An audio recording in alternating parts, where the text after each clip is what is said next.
નીકળી ગયું. હેલો, કેમ છો વિદ્યાર્થી મિત્રો? બધા મજામાં છો ને? હવે આપણે ભણવામાં થોડું આગળ વધીએ.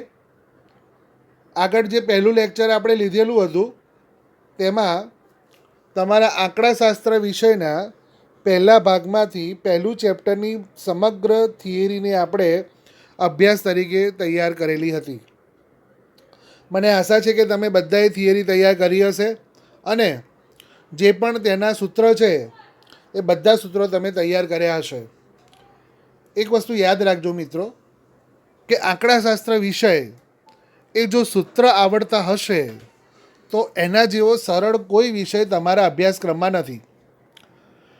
માત્ર સૂત્ર ઉપર આધારિત સમગ્ર પ્રકરણના દાખલાઓ હોય છે અને આગળના લેક્ચરમાં સૌથી છેલ્લે મેં તમને સમગ્ર સૂત્રોની એક યાદી બનાવીને સમજાવેલી હતી અને એ સૂત્ર તમારે નોટમાં તૈયાર કરવાના છે અને તેને કંઠસ્થ કરવાના છે. એ વાતને આગળ વધારતા આજે આપણે પહેલા ભાગમાં પહેલું ચેપ્ટર સૂચકાંકના સ્વાધ્યાયના દાખલા ગણવા માટેનો પ્રયત્ન કરીશું. જો સૂત્ર તમને યાદ હોય તો અચલ આધારની રીત, પરંપરિત આધારની રીત, આ બંને સૂત્ર બહુ અગત્યના હતા. તમારી સામે સ્વાધ્યાય 1.1નો પહેલો દાખલો છે. એક શહેરના કારખાનામાં કામ કરતા કામદારોના જૂથની વર્ષ 2008થી 2015 દરમિયાન દૈનિક સરેરાશ વેતન અંગેની માહિતી નીચે મુજબ છે. આ માહિતી પરથી અચલ આધારની રીતે, જેમાં સ્પષ્ટ કહી દેવામાં આવ્યું છે કે આધાર વર્ષ 2008 લેવાનું છે, અને બીજું પરંપરિત આધારની રીતે દાખલાની ગણતરી કરો. અહીંયા તમને માહિતી પ્રશ્નમાં છે તમારા ટેક્સ્ટબુકના પેજ નંબર 15 ઉપર સ્વાધ્યાય 1.1 પ્રિન્ટ કરીને આપેલું છે, જેમાં પહેલો દાખલો તમારી સામે મેં મૂકેલો છે. વર્ષ 2008થી 2015 છે, એટલે કે તમને કુલ 8 વર્ષની માહિતી છે અને દરેકના સરેરાશ વેતનને તમારી સામે મૂકવામાં આવેલું છે. આ પ્રશ્નને ધ્યાનમાં લઈને અચલ આધારની રીતે તમારે દાખલો ગણવાનો છે. તો અચલ આધારની રીતનું સૂત્ર તમને બધાને યાદ હશે કે ચાલુ વર્ષનો ભાવ ભાગ્યા આધાર વર્ષનો ભાવ. અહીંયા આધાર વર્ષ 2008 લેવાનું છે તેવું સ્પષ્ટ કહી દીધું છે.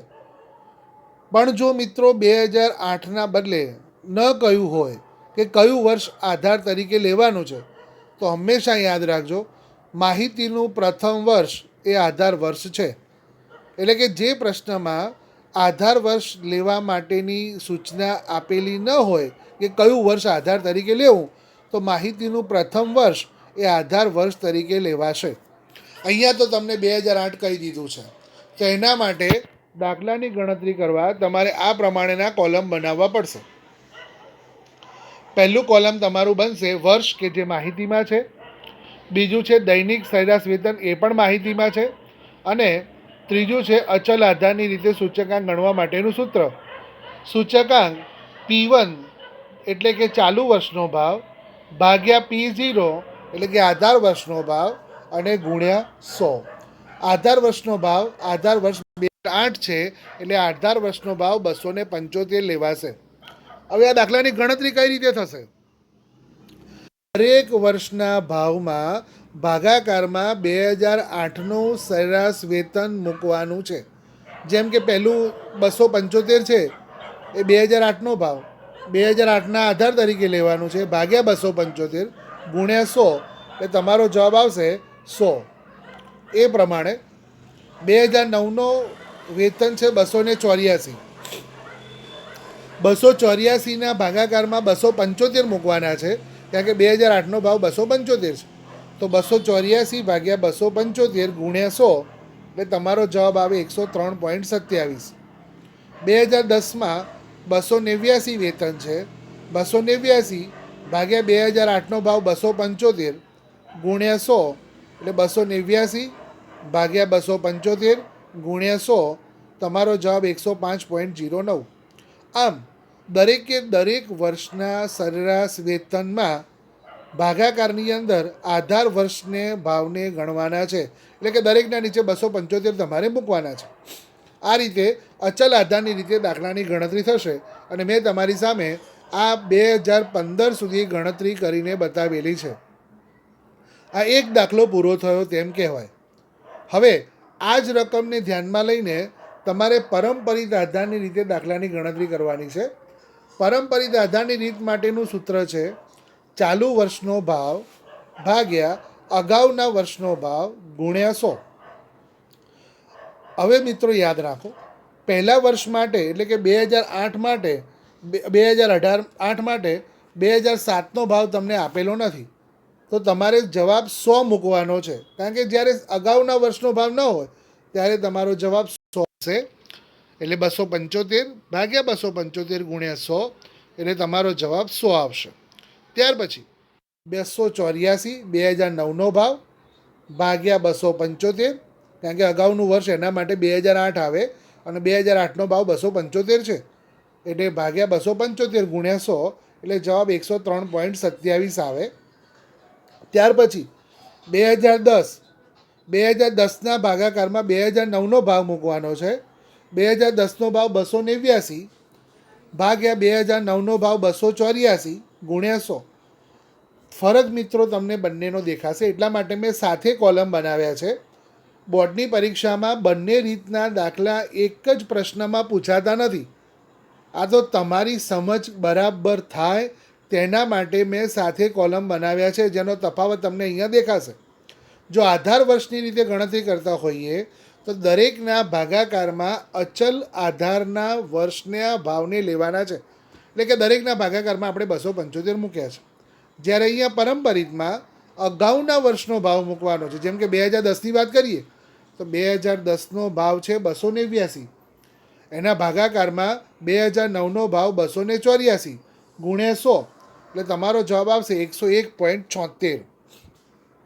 એ રીતે 2011નો ભાવ છે 293, એના ભાગાકારમાં 2010નો ભાવ આવે 289 ગુણ્યા 100 એટલે તમારો જવાબ આવશે 101.38. 2012ની વાત કરીએ તો 297 2012નો ભાવ છે, એના ભાગાકારમાં 2011નો ભાવ 293 ગુણ્યા 100 તમારો જવાબ 101.37 આવે. આ રીતે પરંપરિત આધારની રીતની ગણતરી માટે જે વર્ષના ગણતરી કરવાની હોય તેના ભાવ મૂકવાનો, એના ભાગાકારમાં તેના અગાઉના વર્ષનો ભાવ મૂકવાનો અને ગુણ્યા 100 કરવાના એટલે તમારો જવાબ પરંપરિત આધારની રીતે ગણાય છે. તો આ બંને રીતમાં ફરક ખબર પડી ગઈ. હવે આ જ દાખલામાં તમને સામાન્ય સરેરાશ સૂચકાંક ગણવાનું કહ્યું છે અને એ સરેરાશ માટે તમને 2011 થી 2013ની સરેરાશ લેવા માટેનું સૂચન કરેલું છે. કોમન ઇન્ડેક્સ નંબર કહેવાય. આમાં સામાન્ય સૂચકાંકને કોમન ઇન્ડેક્સ નંબર. તો એના માટે તમને કહ્યું છે 2011 થી 2013ના દૈનિક સરેરાશ વેતનને ધ્યાનમાં લઈને અચલ આધારની રીતે સૂચકાંક ગણો. તો તમારે પહેલાં 3 વર્ષના સરેરાશને શોધવી પડે. તો 2011નો ભાવ તમને આપેલો છે 293, 2012નો ભાવ આપ્યો છે 297 અને 2013નો ભાવ છે 313. એટલે 293 વત્તા 297 વત્તા 313 સરવાળો થયો 903 અને 3 વર્ષની સરેરાશ છે એટલે ભાગાકારમાં મૂક્યા 3 એટલે તમારો જવાબ આવે 301. હવે આ 301 એ તમારો અચલ ભાવ કહેવાય. અચલ એટલે ન રૂપાંતર થાય તેવા. એનો મતલબ હવે ગણતરી દરેકના ભાગાકારમાં 301 મૂકીને કરવાના છે. જેમ કે આપણે 208ની ગણતરી કરીએ 2008ની, તો 2008નો ભાવ છે 275, તો 275 ભાગ્યા 301 ગુણ્યા 100 એટલે તમારો જવાબ આવે 91.36. 2009નો ભાવ છે 284, તો 284 ભાગ્યા 301 ગુણ્યા 100 એટલે તમારો જવાબ આવે 94.35. 2010નો ભાવ છે 289, 289 ભાગ્યા 301 ગુણ્યા 100 96.01. આમ સરેરાશ વેતનને ધ્યાનમાં લઈને જ્યારે દાખલો ગણવાનો હોય ત્યારે જેટલા વર્ષોની સરેરાશ લેવા માટે કહ્યું છે તે વર્ષોની પહેલાં તમારે સરેરાશ શોધવી પડે અને એ જે ભાવ આવે એ ભાવ દરેકના ભાગાકારમાં તમારે મૂકવો પડે અને આ રીતે આ દાખલો ગણતરીમાં મુકાય. તો હવે તમને એક જ દાખલામાં તમને 3 જુદા જુદા દાખલા ગણવા માટે કહેલું. પહેલી ગણતરી અચલ આધારની રીતે, જેમાં આધાર વર્ષ આપેલું હતું. બીજી ગણતરી પરંપરિત આધારની રીતે અને ત્રીજી છે સામાન્ય સરેરાશ લઈને. તો આ પહેલો દાખલો આપણે આ રીતે ગણતરીમાં મુકાશે. તમારા બધાએ આ રીતે તમારી નોટમાં તે ગણતરીને લખવાની છે અને યાદ રાખવાની છે. અને આ જ ગણતરીને સરસ રીતે તમે યાદ રાખી શકો એ માટે સ્વાધ્યાય 1.1નો જે બીજો દાખલો છે, જેમાં ખાંડના ભાવ કિલોગ્રામ દીઠ આપેલા છે, તે તમારે જાતે ગણવાનો રહેશે. આ એક પ્રેક્ટિસ માટે તમે કરી શકો તેમ છો. ગણતરી સરખી જ છે. આ દાખલાને આધાર તરીકે રાખશો તો તમે ખૂબ સરળતાથી તે દાખલો કરી શકશો. હવે તમારે 1.1નો ત્રીજો દાખલો જોઈએ. 1.1ના ત્રીજા દાખલામાં તમને એવું સૂચન કરેલું છે, કોઈ એક શહેરના જથ્થામાં બજારમાંથી ઘઉં, ચોખા અને ખાંડના વાર્ષિક સરેરાશ ભાવ અંગેની માહિતી નીચે મુજબ છે. તેના પરથી 2011ને આધાર વર્ષ તરીકે લઈને અચલ આધારે અને પરંપરિત આધારે ત્રણેય વસ્તુઓના ભાવનો સામાન્ય સૂચકાંક ગણો. મિત્રો, આ દાખલો અને પહેલો દાખલામાં ફરક શું છે એ આપણે પહેલાં સમજવું પડે. પહેલા દાખલામાં કોઈ એક જ વસ્તુના 8 વર્ષના ભાવ આપેલા હતા અને આપણે ગણતરી કરી હતી. વસ્તુ એક જ હતી પણ વર્ષ 8 હતા જુદા જુદા. જ્યારે અહીંયા આ દાખલામાં 3 વસ્તુઓ છે અને ત્રણ વસ્તુઓના 5 વર્ષના ભાવ આપેલા છે. એટલે કે એક કરતાં વધારે વસ્તુઓનો જ્યારે તમારે સૂચકાંક શોધવો હોય તો એને સામાન્ય સૂચકાંક કહેવાય. અને એની ગણતરી તમારે 2 રીતે કરવાની છે, એક અચલ આધારની રીતે અને બીજું પરંપરિત આધારની રીતે. એટલે આમ એવું કહી શકાય કે આ 3 દાખલા એક દાખલામાં સમાવીને મૂકેલા છે. 3 દાખલા કહેવાય. વસ્તુ વર્ષ અને ઘઉં એક દાખલો, વસ્તુ વર્ષ અને ખાંડ બીજો દાખલો, વસ્તુ વર્ષ અને ચોખા ત્રીજો દાખલો. એટલે 3 દાખલાનો ભેગો એક દાખલો આ કહી શકાય. અને એની ગણતરી તમારે કરવાની રહેશે. એના માટે તમારે પહેલી ગણતરી અચલ આધારની રીતે જોઈએ. તો અચલ આધારની રીતે ગણતરી માટે તમારી પાસે સૂત્ર છે, ચાલુ વર્ષનો ભાવ ભાગ્યા આધાર વર્ષનો ભાવ ગુણ્યા 100. અચલ આધારમાં તમને બધાને હવે ખ્યાલ આવી ગયો હશે કે પહેલા વર્ષે તો 100 જ સૂચકાંક આવે, કારણ કે એ જ વર્ષના ભાવને ભાગાકારમાં મૂકવાનું છે. તો તમારે આ પ્રમાણેના ટેબલ બનાવવા પડશે, જેમાં પહેલું ટેબલ વસ્તુ વર્ષ માટેનું રહેશે, પછી વર્ષ 2011, 12, 13, 14, 15 જેટલા વર્ષો આપ્યા હોય તે. પહેલી માહિતી છે ઘઉંની. અચલ આધાર માટે 2011નો સૂચકાંક 100 આવશે. 2012 માટે 2012નો ભાવ 18.50 છે અને ઘઉંનો ભાવ 18 છે 2011માં. તમે રકમમાં પણ જોઈ શકો છો કે 2011માં ઘઉંનો ભાવ 18 છે. તો દરેકના ભાગાકારમાં તમારે 18 મૂકીને ગણતરી કરવાની છે. એટલે કે 2012માં આપણે ગણતરી કરીએ તો 18.5 ભાગ્યા 18 ગુણ્યા 100 જવાબ આવે 102.78.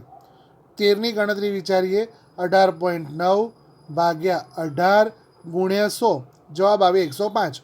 એ રીતે 2014માં અને 2015માં દરેકના ભાગાકારમાં ઘઉંનો 2011નો ભાવ મૂકવાનો રહેશે. તો આ એક ગણતરી તમારી પૂરી થઈ.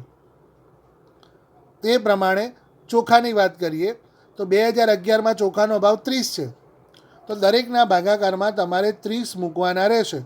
પહેલા વર્ષે 100 આવે, બીજા વર્ષે 36 ભાગ્યા 30 ગુણ્યા 100 જવાબ આવે 120. ત્રીજા વર્ષે એટલે કે 2013માં 38 ભાગ્યા 30 ગુણ્યા 100 126.67. આમ ચોખાના 5 વર્ષમાં ભાગાકારમાં 30 મૂકીને તમારે જવાબ શોધવાનો રહેશે. આ તમારો બીજી ગણતરી પૂરી થઈ. ત્રીજી ખાંડની ગણતરી. ખાંડનો ભાવ 2011માં 30 છે, એટલે એમાં પણ દરેકના ભાગાકારમાં 30 મૂકવાના છે. પહેલામાં 100 આવશે, 2012માં 31 ભાગ્યા 30 ગુણ્યા 100 એટલે જવાબ આવે 103.33. પછી 32 ભાગ્યા 30 ગુણ્યા 100 એટલે જવાબ આવે 106.67. આ રીતે 14 અને 15ની પણ ગણતરી તમારે કરવાની રહેશે. તો ખાંડના પણ 5 વર્ષની ગણતરી કરી. હવે મિત્રો આ તો આપણે માત્ર અચલ આધારે જુદી જુદી વસ્તુઓના જુદા જુદા વર્ષોના ભાવ શોધ્યા. પ્રશ્ન આપણો સામાન્ય સૂચકાંક શોધવાનો છે. તો બીજી એક ગણતરી વધારવી પડશે. જે પણ સૂચકાંક આપણે શોધ્યા છે તેનો તમારે પહેલાં સરવાળો કરવાનો રહે. એટલે એક કોલમ તમારે બનાવવાનું સરવાળાનું. 2011માં સરવાળો 3 વર્ષનો 300 થશે. 2012માં 326.11 થશે. 2013માં 338.34 થશે. 2014માં 345.56 થશે અને 2015માં 358.33 થશે. આ સરવાળો થયો. અને હવે આ સરવાળાને 3 વસ્તુઓ છે, ધ્યાન રાખજો મિત્રો, 3 વસ્તુઓ છે એટલે ભાગ્યા 3 કરવાના. એટલે 300 ભાગ્યા 3 એટલે જવાબ આવે 100. 326.11 ભાગ્યા 3 જવાબ આવે 108.7.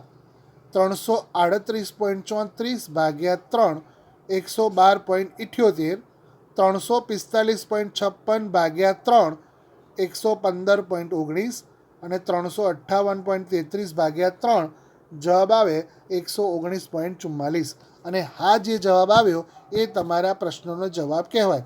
એટલે કે અચલ આધારની રીતે સામાન્ય સૂચકાંક આપણે 5 વર્ષનો 3 વસ્તુઓનો શોધ્યો તેમ કહેવાય. આ ગણતરી આપણે અચલ આધારની રીતે કરી. હવે આપણે પરંપરિત આધારની રીતે ગણતરી કરવાની છે. ફરીથી આપણે યાદ રાખીએ કે પરંપરિત આધારની રીતનું સૂત્ર છે ચાલુ વર્ષનો ભાવ ભાગ્યા અગાઉના વર્ષનો ભાવ ગુણ્યા 100. એનો મતલબ કે પહેલા વર્ષે તો 100 આવવાના જ છે, કારણ કે તેનો અગાઉના વર્ષનો ભાવ આપણી પાસે નથી, તો નોંધ પ્રમાણે 100 મૂકવાના રહેશે. તો 3 વસ્તુઓના આપણે 100 ભાવ મૂક્યા. હવે ઘઉંનો ભાવ 2011માં 18 હતો, તો 12ની ગણતરીમાં 18.50 ભાગ્યા 18 ગુણ્યા 100 જવાબ 102.78. પછી 2013માં બદલાશે. 2013માં ભાવ આપેલો છે 18.50, 18.90. એના ભાગાકારમાં 2012નો ભાવ 18.50 અને ગુણ્યા 100 એટલે તમારો જવાબ આવે 102.16. આપણે અગાઉ જે સ્વતંત્ર એક પરંપરિતવાળો દાખલો ગણ્યો હતો એ અહીંયા તમારે નોંધ તરીકે યાદ રાખવાનો છે. એટલે કે 2014નો ભાવ 19 ભાગ્યા 2013નો ભાવ 18.90 ગુણ્યા 100 તમારો જવાબ આવે 100.53.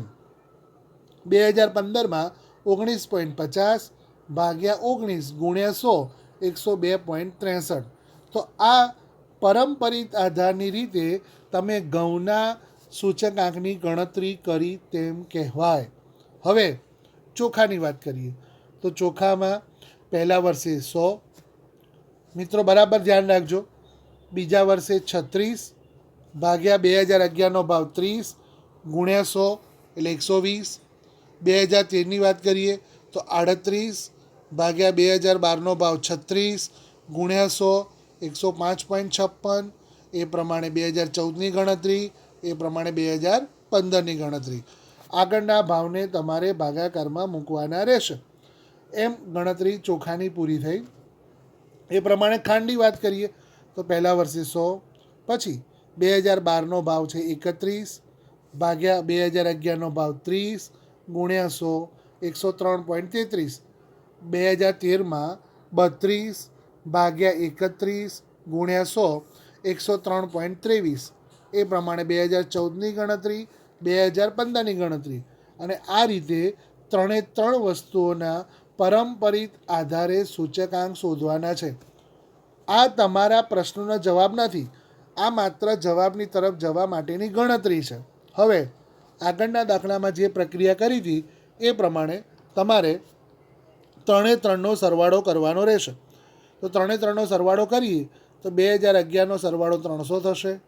2012માં 102.78 વત્તા 120 વત્તા 103.33 જવાબ આવે 326.11.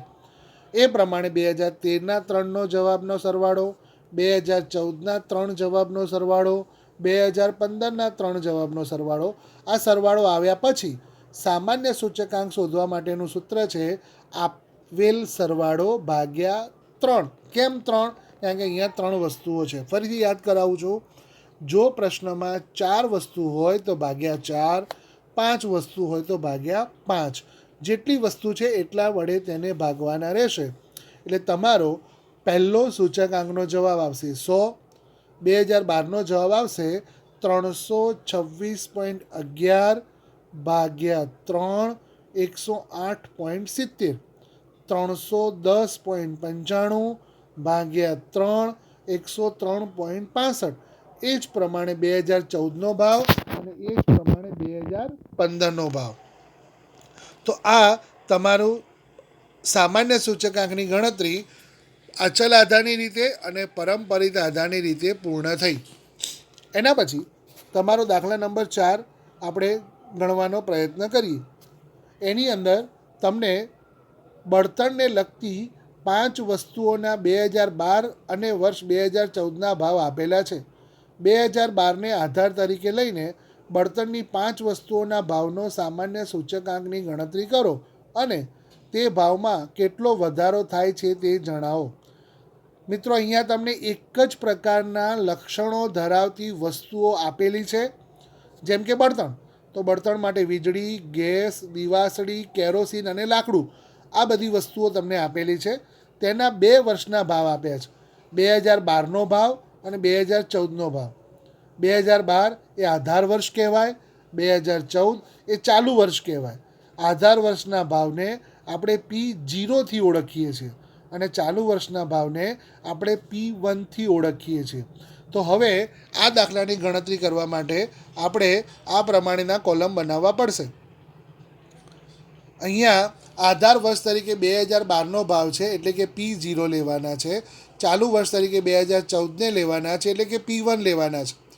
પહેલું કોલમ તમારું વસ્તુઓનો બનશે. પછી તમને એકમ આપેલા છે, યુનિટ, સિલિન્ડર, પેટી, પછી લીટર અને કિલોગ્રામ.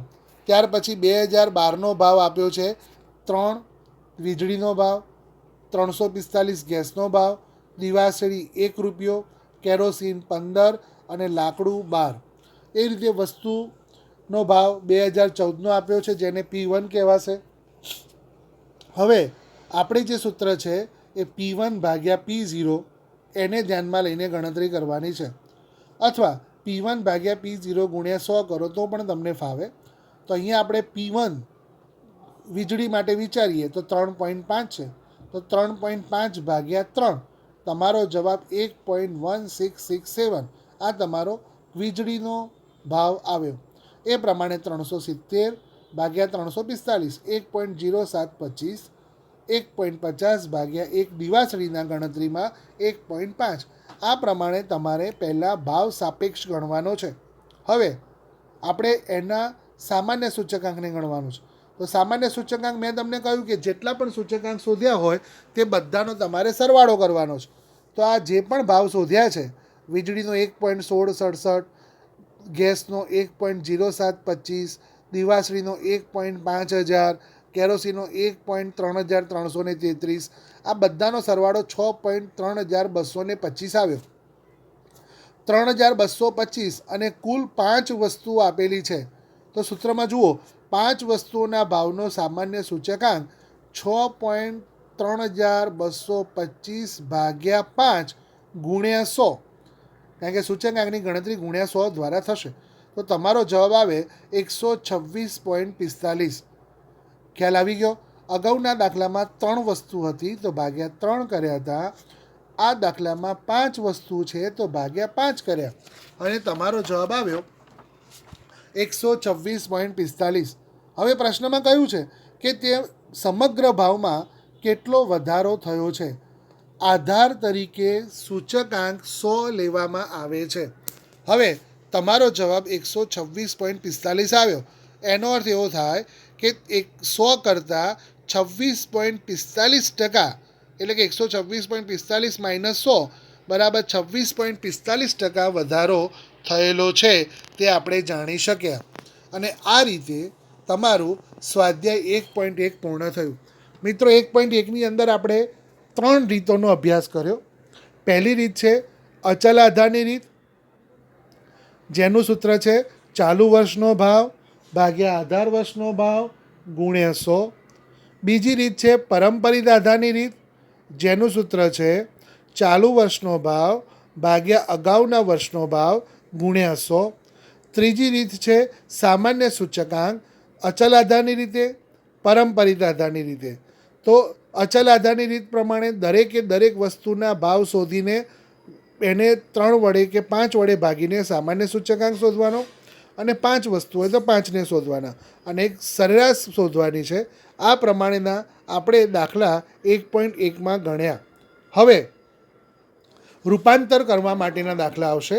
એટલે કે તમને અચલ આધારે સૂચકાંક આપેલો હોય તેને તમારે પરંપરિત આધારમાં ફેરફાર કરવાનો છે, અને જો પરંપરિત આધારી રીતે સૂચકાંક આપેલો હોય તો તેને તમારે અચલ આધારમાં રૂપાંતર કરવાનો છે.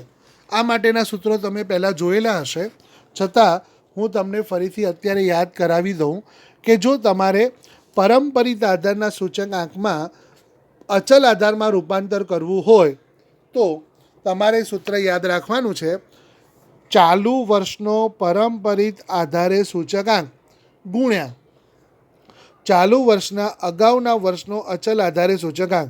એટલે કે પરંપરિત આધારનો સૂચકાંક આપ્યો હોય તે ગુણ્યા અગાઉના વર્ષનો સૂચકાંક અને ભાગાકારમાં 100. આ તમારો પરંપરિતને અચલમાં ફેરવવા માટેની ગણતરી થઈ. અને જો તમારે અચલ આધારને પરંપરિતમાં રૂપાંતર કરવું હોય તો ચાલુ વર્ષનો અચલ આધારનો સૂચકાંક ભાગ્યા અગાઉના વર્ષનો અચલ આધારનો સૂચકાંક ગુણ્યા 100. એટલે કે અચલને પરંપરિતમાં ફેરવવા હોય તો ચાલુ વર્ષનો આધાર સૂચકાંક ભાગ્યા અગાઉના વર્ષનો સૂચકાંક ગુણ્યા 100 કરવાના, અને પરંપરિતને અચલમાં ફેરવવા હોય તો ચાલુ વર્ષના સૂચકાંક ગુણ્યા અગાઉના વર્ષનો સૂચકાંક ભાગ્યા 100 કરવાના. હવે તમે સ્વાધ્યાયનું 1.1.2માં આપણે ગણતરી કરીશું. પેજ નંબર 18 ઉપર આપણને દાખલો આપેલો છે. સ્વાધ્યાયનો પહેલો દાખલો છે એક રાજ્યના 2008થી 2014 સુધીના કૃષિ ઉત્પાદનના પરંપરિત આધારે મેળવેલા સૂચકાંક પરથી અચલ આધારને સૂચકાંકમાં રૂપાંતર કરવાનું છે. એટલે કે તમને પરંપરિત આધારે સૂચકાંક આપેલો છે એને તમારે અચલ આધારમાં ફેરવવાનો છે. દાખલાની રકમમાં 2008થી 2014 સુધીના 7 વર્ષની માહિતી છે. ત્યાર પછી દરેકનો અચલ આધારે સૂચકાંક તમને આપેલો છે, એટલે પરંપરિતના આધાર છે. પહેલામાં 100, પછી 110, 95, 108 એ રીતે. હવે આ પરંપરિત આધારને આપણે અચલ આધારમાં રૂપાંતર કરવાનું છે. પરંપરિતને અચલમાં ફેરફાર કરવો હોય તો આપણી પાસે સૂત્ર છે ચાલુ વર્ષનો સૂચકાંક ગુણ્યા અગાઉના વર્ષનો સૂચકાંક ભાગ્યા 100. ગણતરી આ પ્રમાણે થશે. પહેલાં વર્ષનું કોલમ બનશે, પછી આપેલા સૂચકાંકનું કોલમ બનશે, અને રૂપાંતર થયા પછીનો સૂચકાંક મળશે. એક વસ્તુ ધ્યાન રાખો, જ્યારે તમે પરંપરિત આધારને અચલ આધારમાં ફેરવતા હો ત્યારે મિત્રો બરાબર ધ્યાન રાખજો શબ્દ ઉપર. પરંપરિત આધારે મેળવેલા સૂચકાંકને અચલ આધારમાં રૂપાંતર કરતા હો ત્યારે પહેલા વર્ષમાં જે સૂચકાંક આપ્યો હોય તે જ લખવાનો છે. હવે તમે અહીંયા 100 આપ્યા છે એટલે મેં 100 મૂક્યા છે, પણ જો તમારા પ્રશ્નમાં 110 આપ્યા હોય તો તમારે 110 મૂકવાના છે. જો તમારા દાખલામાં 95 આપ્યા હોય તો તમારે 95 મૂકવાના છે, 100 મૂકી દેવાના નથી. આ પ્રશ્નમાં 100 છે એટલે મેં 100 મૂક્યા છે. એટલે કે જ્યારે પરંપરિતને અચલ આધારમાં ફેરફાર કરતા હો ત્યારે પહેલા વર્ષનો જે આધાર જવાબ હોય તે જ તમારા પ્રશ્નનો જવાબ બનશે. એટલે કે પરંપરિત પ્રમાણે જે સૂચકાંક હોય તે જ અચલ આધારે બને. હવે 2009ની ગણતરી કરીએ તો 110 એ 2009નો પરંપરિત આધારે સૂચકાંક છે. તેને ગુણાકારમાં 2008નો જવાબ લેવાનો છે. એટલે 2008નો જવાબ છે 100, એટલે 110 ગુણ્યા 100 ભાગ્યા 100, એટલે તમારો જવાબ આવે 110. હવે 2010ની વાત કરીએ તો 2010માં પરંપરિત આધારે સૂચકાંક 95 છે અને 2009નો જવાબ 110 છે. તો 95 ગુણ્યા 110 ભાગ્યા 100, એટલે જવાબ આવે 104.5. પછી 108 2011માં છે તો 108 ગુણ્યા 104.5, એટલે કે જવાબને આપણે ગુણાકારમાં લેવાના છે. જો અહીંયા એક જવાબ તમારો ખોટો આવશે તો સમગ્ર દાખલો તમારો ખોટો પડશે. એટલે થોડું યાદ રાખજો અને ગણતરીમાં થોડું ધ્યાન રાખજો. 108 ગુણ્યા 104.5 ભાગ્યા 100 જવાબ આવે 112.86. પછી 2012ની વાત કરીએ તો 120 ગુણ્યા 112.86 ભાગ્યા 100 એટલે તમારો જવાબ આવે 135.43. 2013માં 106 ગુણ્યા 135.43 ભાગ્યા 100 143.56 અને 2014માં 110 ગુણ્યા 143.56 ભાગ્યા 100 157.92. આ રીતે તમે પરંપરિત આધારના સૂચકાંકને અચલ આધારમાં ફેરફાર કરવાની ગણતરી કરી તેમ કહેવાય. તો આ ગણતરી યાદ રાખજો. હું ફરીથી બોલું છું.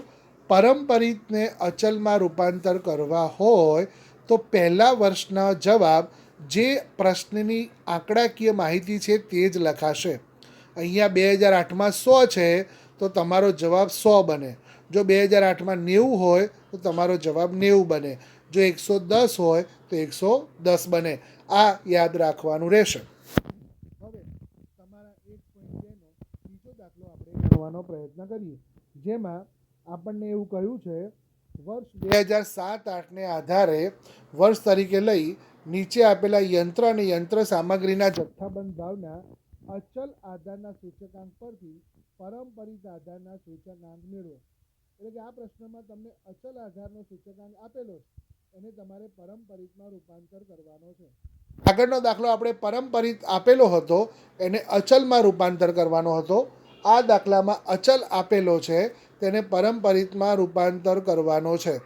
પ્રશ્નની માહિતીમાં 8-9થી લઈને 14-15 સુધીના કુલ 7 વર્ષોની માહિતી તમને આપેલી છે. આ 7 વર્ષોના તમને સૂચકાંક આપેલા છે, જેને તમારે પરંપરિત આધારના સૂચકાંકમાં રૂપાંતર કરવાના છે. જેનું સૂત્ર ચાલુ વર્ષનો અચલ આધારે સૂચકાંક ભાગ્યા અગાઉના વર્ષનો અચલ આધારે સૂચકાંક ગુણ્યા 100. એટલે કે ચાલુ વર્ષના સૂચકાંકને અચલ આધારના સૂચકાંક વડે ભાગવાના છે અગાઉના વર્ષના અને ગુણ્યા 100 કરવાના છે. રકમમાં જોઈએ તો પહેલાં 117.4 છે તો તમારે 117.4 મૂકવાના રહેશે, કારણ કે એના અગાઉના વર્ષનો ભાવ ખબર નથી તો આપણે એ જ રકમ મૂકાશે. 2009નો ભાવ 118 છે. 118 ભાગ્યા 117.4 ગુણ્યા 100 એટલે તમારો જવાબ 100.51 આવશે. ત્યાર પછી 10-11માં 121.3 છે ભાગ્યા 118 ગુણ્યા 100 102.80 આવશે. 2011-12માં 125.1 ભાગ્યા 121.3 ગુણ્યા 100 103.13 આવશે. 12-13માં 128.4 ભાગ્યા 125.1 એટલે તમારો જવાબ આવશે 102.64.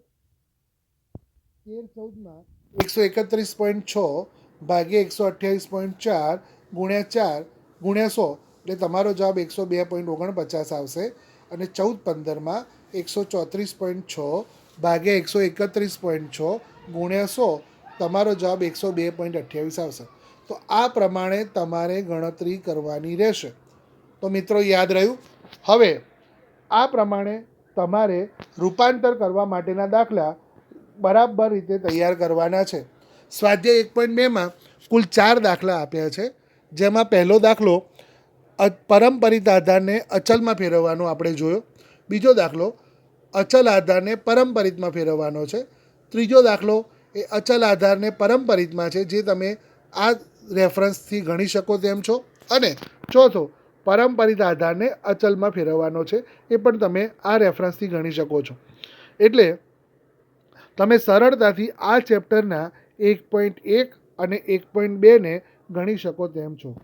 મિત્રો આપણે આજે જે પણ જોયું એ ફરીથી હું રૂપાંતર કરું છું. પહેલાં આપણે અચલ આધારે સૂચકાંક શોધ્યો, પછી પરંપરિત આધારે સૂચકાંક શોધ્યો, ત્યાર પછી 3 વર્ષોની સરેરાશને ધ્યાનમાં લઈને દાખલાની ગણતરી કરી. ચોથો દાખલો આપણે એક કરતાં વધારે વસ્તુઓના ભાવ આપેલા હતા અને તેના ઉપરથી સામાન્ય સરેરાશને શોધી.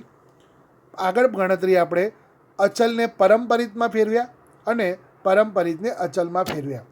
તો આ પ્રમાણે આપણે સ્વાધ્યાય 1.1 અને 1.2 ગણવાની ગણતરી કરી છે. આ તમારે બરાબર ધ્યાનમાં રાખવાનું છે અને જ્યાં સુધી બીજું કોઈ લેક્ચર હું તમારી સામે ન લાવું ત્યાં સુધી આ 5 પ્રકારના દાખલા તમારે ગણતરીમાં મૂકવાના છે. સાથે સાથે તમે આના સ્વાધ્યાયના ઉદાહરણ પણ ગણી શકો છો. ઉદાહરણ પણ ગણજો. આંકડાશાસ્ત્ર વિષય માટે બોર્ડે એક સૂચન કરેલું છે કે માત્ર ટેક્સ્ટબુકમાંથી જ દાખલા પરીક્ષામાં પૂછવા. એટલે જો મિત્રો તમે ટેક્સ્ટબુક બરાબર તૈયાર કરશો તો બોર્ડની અંદર તમારા સંપૂર્ણ માર્ક મળવાની પૂરેપૂરી સંભાવના છે. આશા છે કે તમે આ બંને બરાબર તૈયાર કરશો. સ્વાધ્યાય 1.1 અને સ્વાધ્યાય 1.2 અને તેના ઉદાહરણના દાખલા બધા તમારી નોટમાં સારા અક્ષરે નોંધજો અને સતત એનું પુનરાવર્તન કરતા રહેજો. અહીંયા આપણે આ લેક્ચરને પૂર્ણવિરામ મૂકીએ છીએ. આગળના લેક્ચરમાં લાક્સપિયર, પાસે અને ફિશરના આધારિત દાખલાઓ ગણવાનો પ્રયત્ન કરીશું. ત્યાં સુધી ઘરમાં રહો, સેફ રહો, ભણતા રહો, સુરક્ષિત રહો. અસ્તુ.